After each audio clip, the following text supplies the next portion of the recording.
What are some of the consequences of skipping the restore testing? Well, it really comes back to, and I shared this on last week's podcast, a story from a friend that would always ask the question of what's the worst thing that could possibly happen?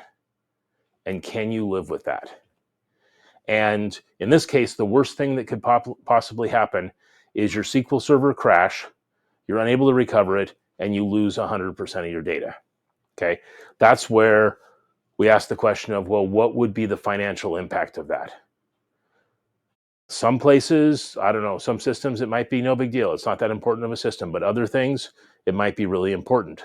What's the financial impact from lost revenue if this database is something that's used for order processing? Or what's the loss of customer trust if you lose that data? Or what are the penalties for non-compliance if you have to have so many years of backup history for legal purposes? The other thing is operational impacts. What happens if your workforce shows up to do their jobs and nobody's able to log into the system that they need to use to get their job done today?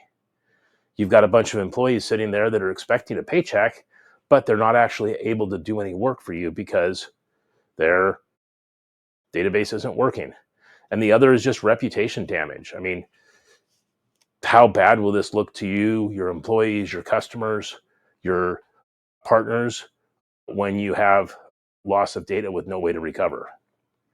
So one of the key things to remember here is that my belief is a backup really isn't a backup until you've tested out the restore.